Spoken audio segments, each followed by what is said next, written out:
Vega stood at the back of the conference room, biting the inside of her cheek until she tasted copper. The projector illuminated Imani's face as she flipped through the presentation deck, Vega's presentation deck, with casual confidence. 3 months of sleepless nights condensed into 64 slides that could revolutionize patient care across their entire hospital network. As you can see, Imani gestured to the chart showing administrative bloat compared to clinical staffing. I've identified critical inefficiencies in our operational structure. I've identified. The word bounced around Vega's skull, like a ricocheting bullet. Vega's colleague Ellis leaned in, whispering, she didn't change a single comma, not even the font. She literally just erased your name. The healthcare strategy deck represented everything Vega had worked for, interviewing night shift nurses who hadn't seen a raise in 3 years while administrator salaries ballooned, digging through patient satisfaction scores that plummeted as wait times increased, mapping staff to patient ratios that violated best practices, while executive retreats doubled in budget. Imani clicked to the next slide. My analysis shows we can redirect approximately $18 million from administrative overhead directly to patient care without sacrificing operational quality. The department heads nodded appreciatively. Director Reed actually applauded. Nobody looked at Vega, pressed against the back wall, hands trembling. When did you have time to conduct all these interviews? Asked Tristan, from Human Resources.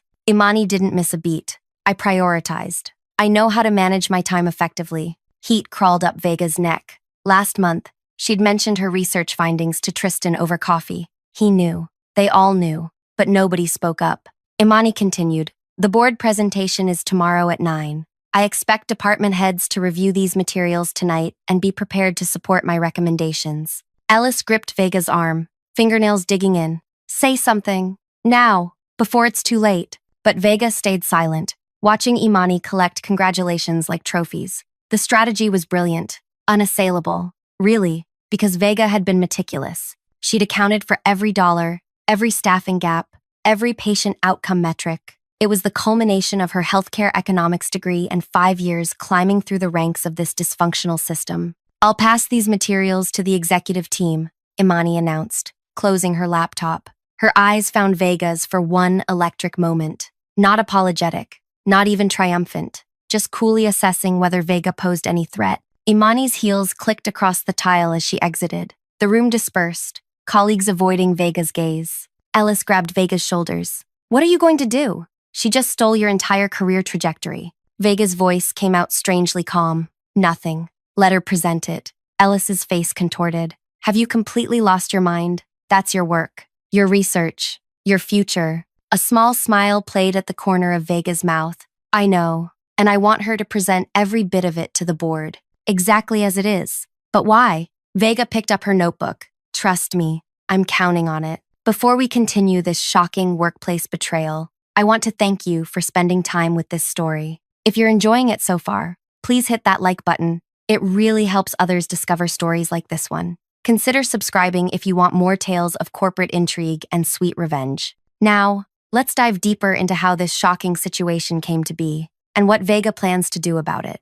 My name is Vega Mercer. I'm 31, analytical to a fault, and according to my last performance review, pathologically detail-oriented. I've never been good at office politics. I believe results should speak for themselves, which is probably why after 5 years at Lakeside Regional Health Network, I'm still a senior analyst, while others have leapfrogged to management. When our patient satisfaction scores crashed for the 3rd consecutive quarter, administration blamed everything from understaffing to the new electronic medical record system. Nobody wanted to address the elephant trampling through our hospital. Bloated administration, consuming resources, while patient care positions remained unfilled. I began investigating independently, staying late, compiling staffing ratios, tracking budget allocations. 3 months ago, I pitched my project to my director, Zoe. This could be career suicide, she warned, but approved my project anyway. The executive team won't appreciate being told they're the problem.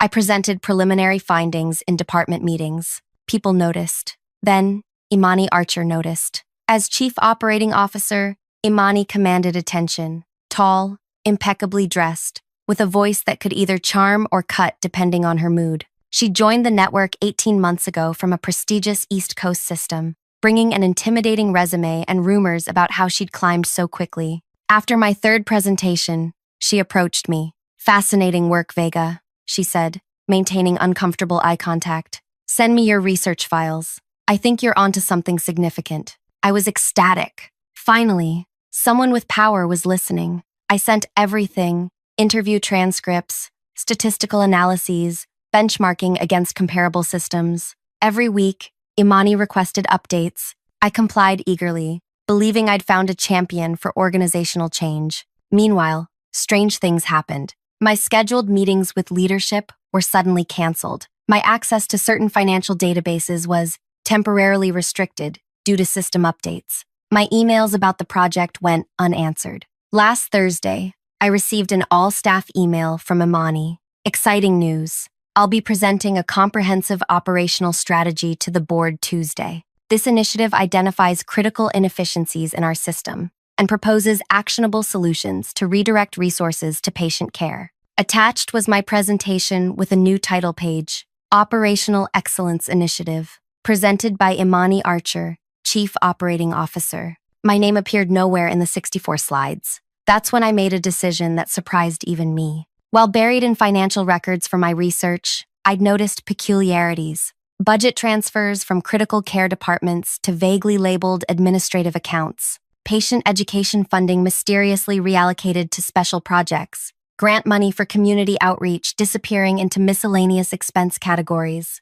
All under cost centers Imani controlled. These weren't random. They followed patterns, always during audit periods, always just under thresholds, requiring additional approval, always moving money from patient care to administration. Too systematic to be coincidental. I'd created a separate analysis tracking these anomalies, building visualizations that made the pattern unmistakable without making explicit accusations. This analysis lived in slide 47 of my presentation, the presentation Imani had claimed as her own, the presentation she would deliver to the board of directors, the CEO, and the chief financial officer tomorrow morning. "You have to tell someone," Ellis insisted, as we walked to the parking garage that evening.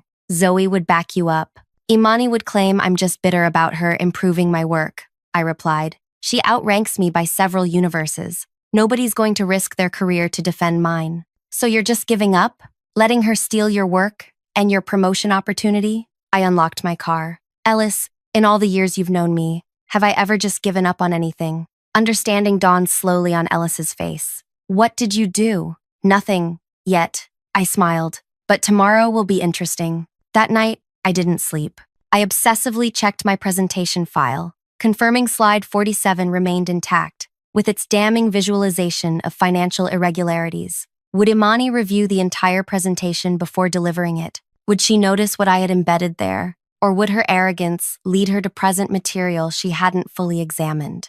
Morning arrived with a storm that matched my mood. Thunder rattled windows as I dressed carefully in my most professional outfit: charcoal dress, minimal jewelry, hair pulled back severely. Today wasn't about being approachable. I arrived early, slipping into the back of the boardroom before most members arrived. The chief financial officer, Damon, nodded at me. "Vega, didn't expect to see you here. Just observing," I replied neutrally. "Heard about your project. Good work." I managed a tight smile as board members filtered in, followed by Imani in a crimson suit that screamed authority. She faltered momentarily upon seeing me, then recovered, arranging her materials at the presentation podium. "What are you doing here?" she hissed when she passed my chair. "Supporting my work," I whispered back. "Someone should be here who understands the details, don't you think?" Uncertainty flickered in her eyes before confidence reasserted itself. "Your presence is unnecessary, but suit yourself." The CEO called the meeting to order. Imani launched into my presentation, commanding the room with practiced authority. "Our network faces unprecedented financial challenges," she began. "I've undertaken a comprehensive analysis of our operational structure and identified critical inefficiencies." I watched board members' faces as she navigated through my slides, using my words, my research, my insights. She moved confidently through staffing analyses, patient outcome metrics, capacity utilization statistics. Then she approached the financial section. "Moving to financial analysis," Imani said, clicking forward. I've identified several critical budget reallocations that will optimize our operational efficiency. The board members leaned forward, interest peaked. The CEO adjusted his glasses. Damon, the CFO, took notes with unusual intensity. I sat motionless, counting slides in my head. 43, 44, 45. Imani sailed through complex budget charts with practiced confidence, explaining my meticulous financial models as if she'd created them herself. Her voice remained steady, authoritative, only I noticed her pace accelerating slightly. 46. Imani clicked forward again, and there it was. Slide 47. My carefully constructed visualization of budget transfers. 6 months of peculiar financial movements displayed in an elegant, undeniable pattern. Money flowing from patient care, community outreach, and clinical education into administrative, special projects under Imani's direct control. These strategic reallocations, Imani continued smoothly, gesturing to the screen, represent optimization of resource distribution across. Excuse me, interrupted Damon, the CFO. He leaned forward, squinting at the visualization. Can you explain this pattern? Why do funds consistently move from patient care budgets to administrative special projects during quarterly audit periods? Imani's rhythm faltered. Well, operational needs fluctuate based on. But these transfers, Damon persisted, standing to approach the screen. They all originate from critical care departments, pediatric services, and community health programs. And they all terminate in administrative accounts under your direct supervision. The boardroom temperature seemed to drop 10 degrees. Imani blinked rapidly, finally looking, really looking, at the slide she'd been presenting. This section requires additional context, she said, attempting to click forward. No, I'd like to understand this particular slide better. The CEO interjected, his voice dangerously quiet, especially since these transfers coincide precisely with our audit schedule, almost as if timed to minimize detection. Board members exchanged glances. I remained absolutely still, barely breathing. Imani's composure cracked slightly. This particular analysis might contain some speculative elements that require further verification before. Did you prepare this analysis, Imani? Asked the board chairwoman, Helena. I supervised the overall project, with input from my team, Imani replied, avoiding my direction entirely. Helena removed her reading glasses. That's interesting, because I received preliminary findings from Vega Mercer 3 weeks ago that looked remarkably similar to what you're presenting today. The room went silent. All eyes turned to me.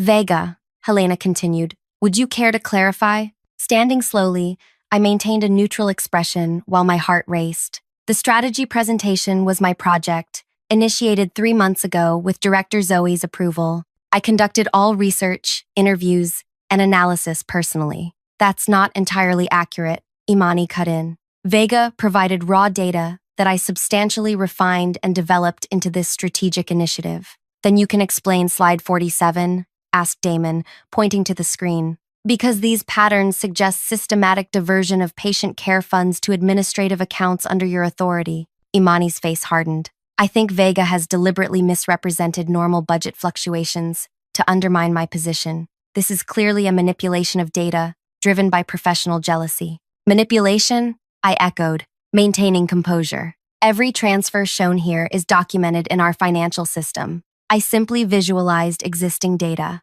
Nothing is fabricated or misrepresented. The room tensed as Imani's eyes locked onto mine, recognition dawning that I'd anticipated this moment, planned for it, even. Perhaps, the CEO suggested, we should take a 15-minute break to gather additional information. As board members filed out, Imani cornered me in the hallway. You set me up, she hissed, staying just beyond earshot of lingering executives. I did nothing of the sort, I replied calmly. You took my presentation. I simply let you present it, all of it. You deliberately planted that visualization to ambush me. I included factual financial analysis in my own work. You chose to claim it as yours, without reviewing it thoroughly. That's not an ambush. That's your mistake. Her eyes narrowed. You have no idea who you're dealing with. I've destroyed people far more established than you. Maybe, I acknowledged. But none of them had 3 months of your financial activities meticulously documented. Imani's expression shifted from anger to calculation.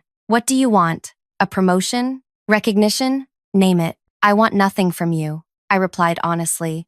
The board already has the information they need. Our standoff ended when Helena approached. Vega, would you join us in the small conference room? Bring your laptop and original files, please. For the next hour, I walked the CEO, CFO, and board chair through my research process, showing original documents, interview notes, and the evolution of my analysis. I explained how I'd first noticed financial irregularities while researching administrative overhead. Why didn't you report these concerns through proper channels? Helena asked. Initially, they were just patterns I couldn't explain, I answered. Once I understood their significance, I realized taking my concerns to someone who might be involved would be unwise. So you embedded the analysis in a presentation you expected Imani to deliver to us, Damon concluded, impressed despite himself. I created a comprehensive strategy that included all relevant financial findings. I clarified carefully. When that strategy was repurposed, I chose not to interfere. The CEO rubbed his temples. We have two serious issues here: potential financial impropriety and a senior executive claiming subordinates' work as her own. 3 issues, Helena corrected. We also have a broken system where talented employees feel they can't safely report concerns. When we returned to the boardroom, Imani sat alone, reviewing something on her phone. The remaining board members filtered back in. Conversation hushed. In light of concerning information, the CEO announced, "We're postponing the remainder of this presentation. Imani, please report to my office immediately following this meeting. Damon will be initiating a comprehensive financial audit of all transfers identified in this analysis." Imani's mask of confidence finally cracked. This is a misunderstanding that's being blown completely out of proportion. If you would allow me to explain. Save it for the audit, Damon interrupted. We'll be reviewing every transaction. As the meeting disbanded, I gathered my materials quietly, avoiding eye contact with Imani, whose rage was palpable across the room. Ellis appeared in the doorway, eyebrows raised in silent question. I nodded slightly, following them into the hallway. Well? Ellis whispered urgently. They're auditing her financial activities, I murmured. And she's meeting with the CEO right now, too. Ellis exhaled. I can't believe it worked. But what happens to you now? She'll make your life hell. If she's still here to do it, I pointed out. We paused as raised voices echoed from the CEO's office down the hall. You need to tell me what else happened in there, Ellis insisted, as we walked toward the cafeteria. Everything. I hesitated. The board knows the strategy was mine. They know about the financial irregularities. That's all that matters for now. But as we settled with our coffee, my phone buzzed with a meeting request from Helena. Subject: Executive Strategic Planning Position. Discussion. Executive. Ellis's eyes widened. Is that what I think it is? Before I could answer, commotion erupted across the cafeteria. Imani stormed through, security personnel following at a respectful distance. Her face was flushed, movements stiff with barely controlled fury. As she passed our table, her eyes locked onto mine. Enjoy it while it lasts, she said, voice low and deadly. This isn't over. Then she was gone, heels striking the floor like hammer blows as security escorted her toward the exit. Ellis whistled low. What did you actually find in those financial records, Vega? I sipped my coffee, watching Imani disappear through the main doors. That's the interesting part of the story. It started 6 weeks ago, when I was reviewing budget allocations for the pediatric oncology department. I grew up believing that hard work and honesty would be enough, that excellence would always be recognized and rewarded. My parents, both teachers in the struggling school district of our small Midwestern town, had instilled those values.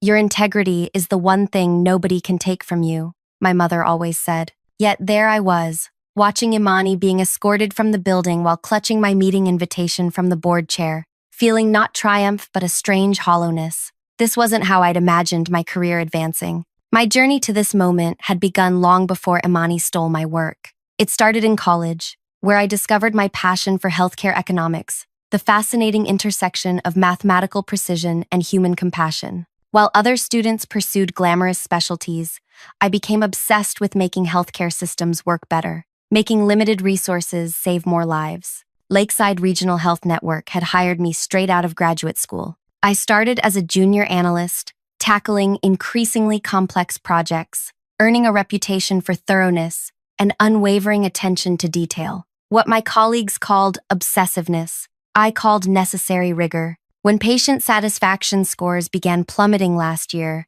I saw not just a problem, but an opportunity to apply my skills to something meaningful. Patients were waiting longer, receiving less attention, experiencing more complications, while administrative costs ballooned. Nobody wants to touch this, my mentor Zoe had warned when I proposed investigating the administrative bloat. You'll make powerful enemies. Patients are suffering, I'd replied simply. That matters more than office politics. So I dug in. Evenings, weekends, holidays. I poured myself into the analysis. When marriages between datasets revealed disturbing patterns in resource allocation, I couldn't look away. Money systematically siphoned from patient care into administrative black holes. And at the center of those patterns, Imani Archer. You're playing with fire, Ellis had cautioned when I shared my concerns. She's connected. Board members vacation with her. The CEO brought her in personally. Then I'll be extremely careful about how I proceed, I'd promised. The strategy I developed was genuine. A clear roadmap to redirect resources from bloated administration to patient care. But embedded within it was also the evidence of what looked increasingly like financial misconduct. When Imani claimed my work, stealing months of my effort, she inadvertently handed me the perfect delivery mechanism for that evidence. She would present my findings, including the damning financial analysis, with her name on it. The board would have questions she couldn't answer. The perfect trap had been set. Yet as I watched her storm out, I wondered, had I compromised my own values to expose hers? These thoughts circled as I headed to my meeting with the board chair. Helena waited in her office, silver hair immaculately styled, expression unreadable. "Sit down, Vega," she said, gesturing to the chair across from her desk. That was quite a board meeting. "Thank you for meeting with me," I said, folding my hands in my lap to keep them from fidgeting. Helena studied me with keen eyes that had evaluated countless executives over her 30-year career. "Your analysis was exceptional, both the operational strategy and the other findings. I appreciate that. What I'm trying to understand," she continued, "is why someone with your talents is still in an analyst position after 5 years." I shifted uncomfortably. I've always believed my work would speak for itself. Helena's laugh was short and knowing. That approach rarely succeeds in healthcare administration, or any industry. For that matter, she leaned forward. "Vega, people who wait to be discovered usually stay waiting." "I'm learning that," I admitted. "The board was impressed today, not just with your analysis, but with your strategy." She paused, though some questioned whether you set Imani up deliberately. My stomach tightened. I included factual information in my own work. If discovering financial irregularities while researching administrative efficiency is setting someone up, then I suppose I did.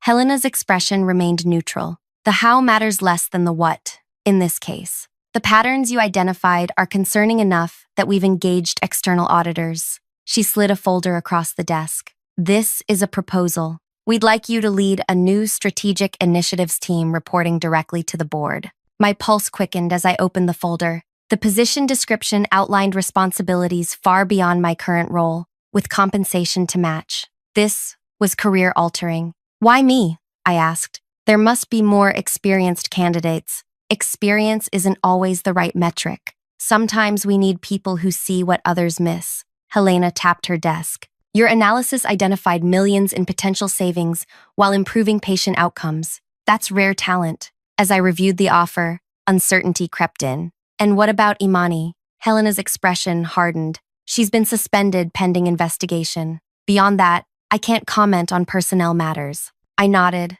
though something in her tone suggested Imani's situation was more complicated than a simple suspension. "I should warn you," Helena added. "Accepting this position means stepping into the spotlight. Not everyone will celebrate your promotion, particularly under these circumstances." "You mean people will think I schemed my way into this role?" "Some might," she acknowledged. "Office politics are rarely fair or rational. The question is whether you're prepared for that kind of scrutiny." Before I could answer, my phone buzzed with a text from Ellis. "Check your email now. I need some time to consider," I told Helena, closing the folder. "Of course, we'll need your decision by Monday." She stood, signaling our meeting's end. "And Vega, whatever you decide, watch your back." Imani didn't reach her position without powerful allies. The warning hung between us as we shook hands. Outside, I pulled up my email and froze. The message from an anonymous account contained a single line: "You'll regret what you did today." Attached was a photo of me entering my apartment building last night.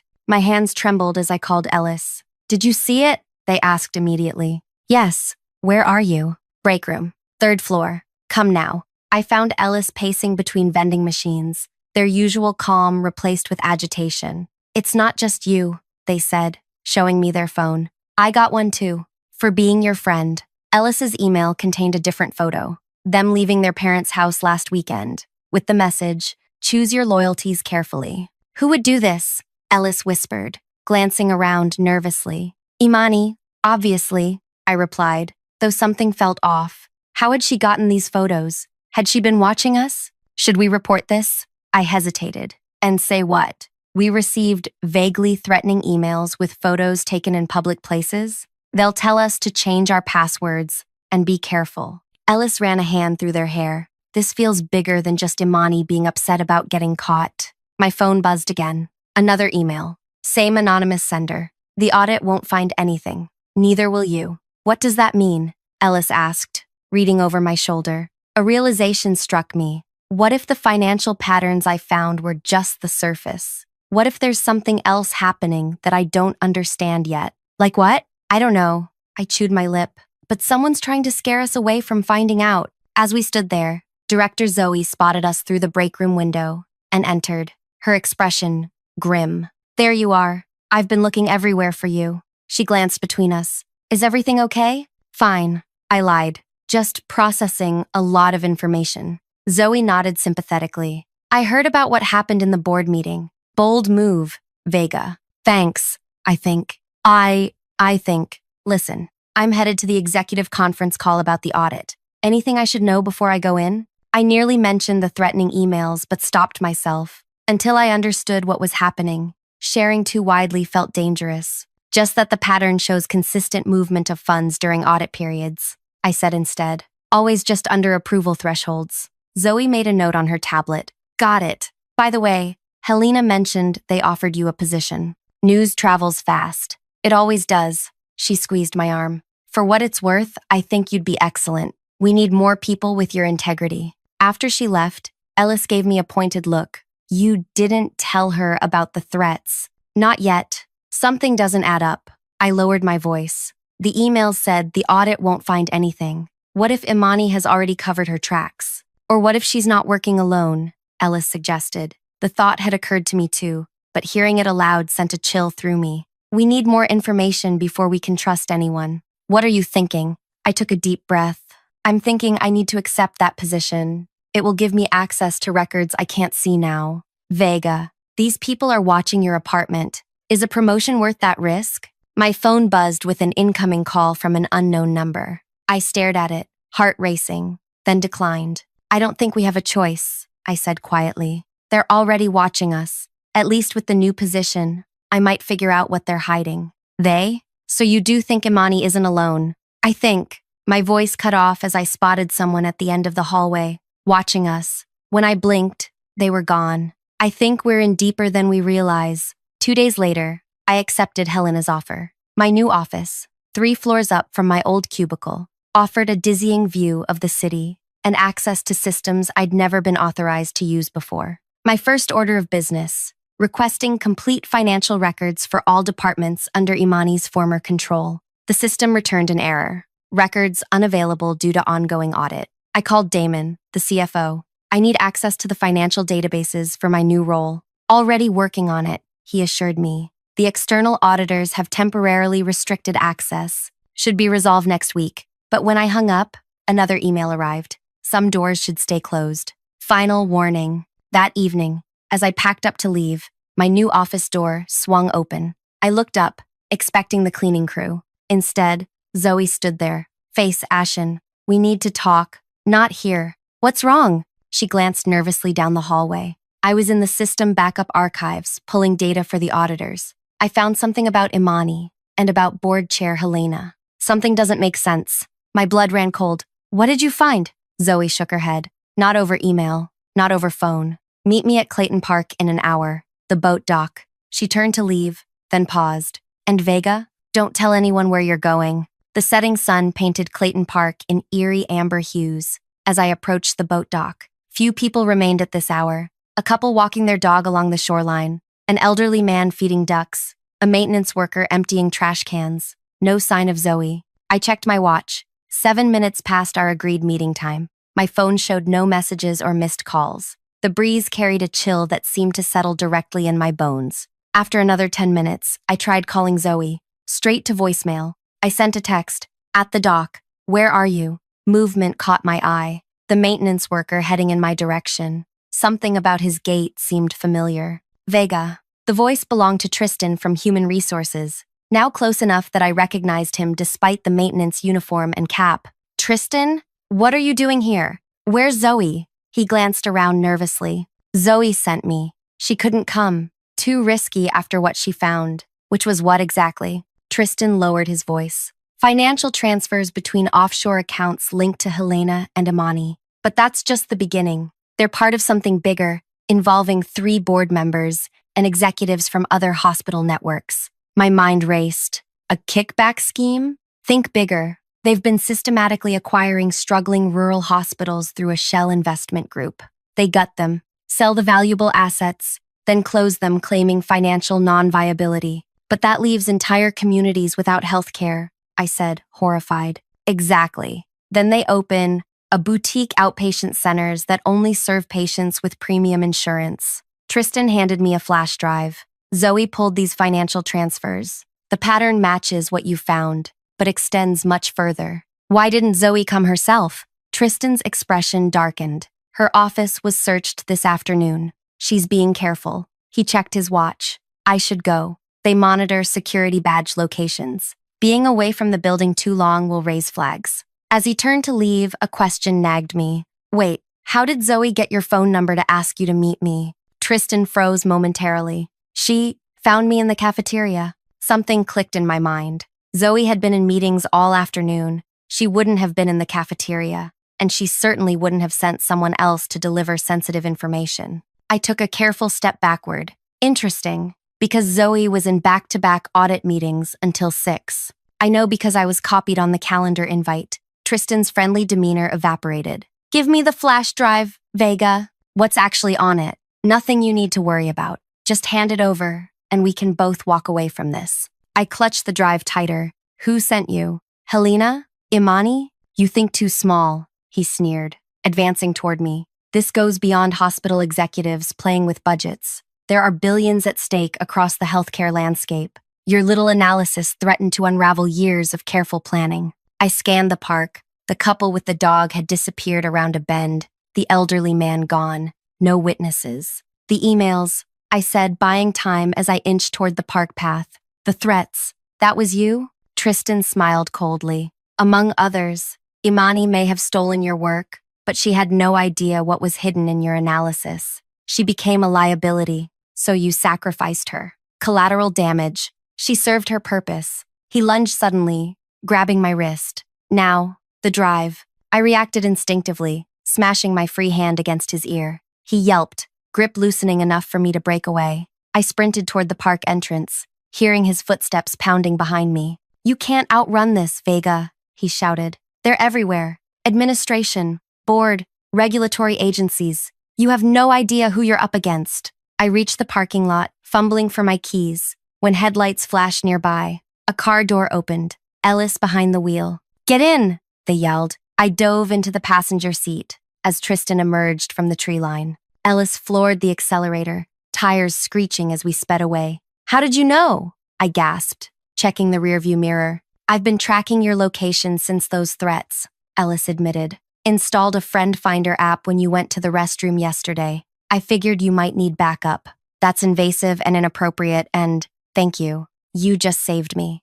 Ellis gripped the steering wheel tightly. What happened back there? And why are you meeting HR in a park wearing janitor clothes? I held up the flash drive. I don't know what's on this, but people are willing to threaten me for it. And it wasn't really Tristan. I mean, it was, but he's involved in something bigger. Involved in what? I think we've stumbled onto a healthcare fraud scheme, not just at our hospital, across multiple networks. Ellis glanced at me, alarmed. What are you going to do? I stared at the flash drive. First, we need to see what's on this, but not at home, not at work, nowhere they'd expect. My cousin's internet cafe, Ellis suggested. No security cameras, pays their staff to be discreet. We can use a computer there. The cafe was nearly empty when we arrived, tucked into a booth in the back corner. The flash drive contained hundreds of files, financial transfers, property acquisitions, communications between board members and executives from 5 different healthcare networks.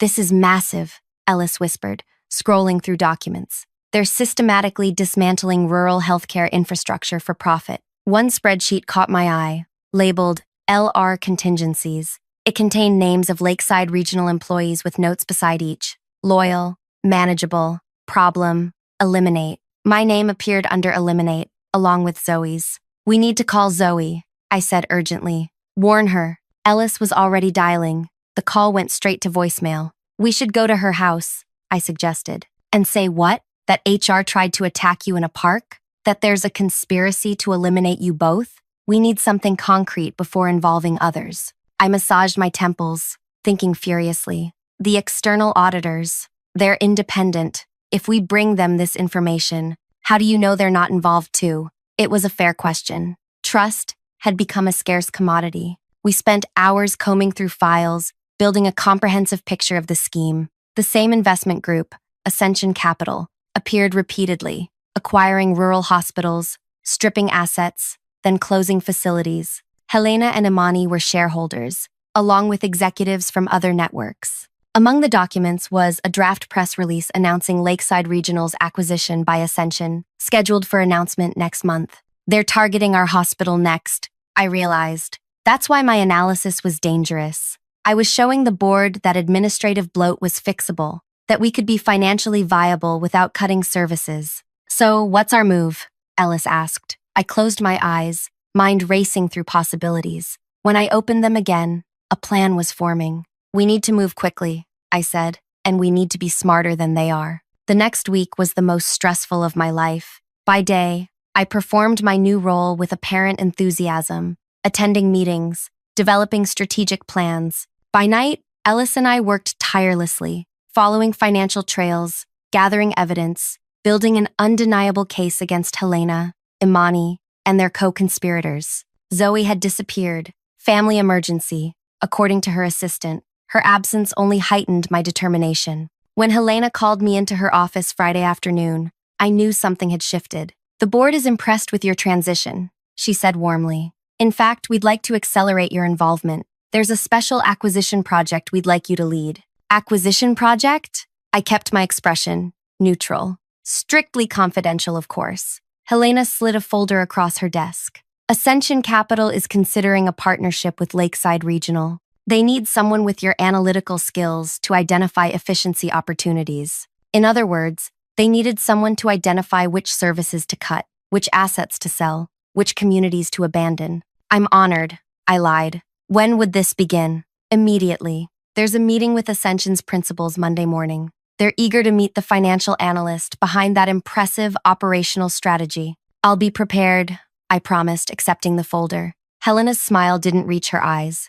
I know you will be. Monday morning arrived with a knot of anxiety in my stomach. The conference room, filled with board members, executives, and 3 representatives from Ascension Capital. Helena made introductions, ending with me. And this is Vega Mercer, our Strategic Initiatives Director, who will be guiding our efficiency analysis. The Ascension CEO, Maxwell, shook my hand firmly. Looking forward to your insights, Miss Mercer. Actually, I said, voice steady despite my racing heart. I've already completed a preliminary analysis I'd like to share today. Helena's eyebrows rose. I work quickly, I replied, connecting my laptop to the projector. The screen illuminated with a simple title, Ascension Capital, Rural Healthcare Elimination Strategy. The room fell silent. This isn't the presentation we discussed, Helena said sharply. No, I agreed. This is the presentation they didn't want you to see. What followed was 20 minutes of the most focused presentation of my life.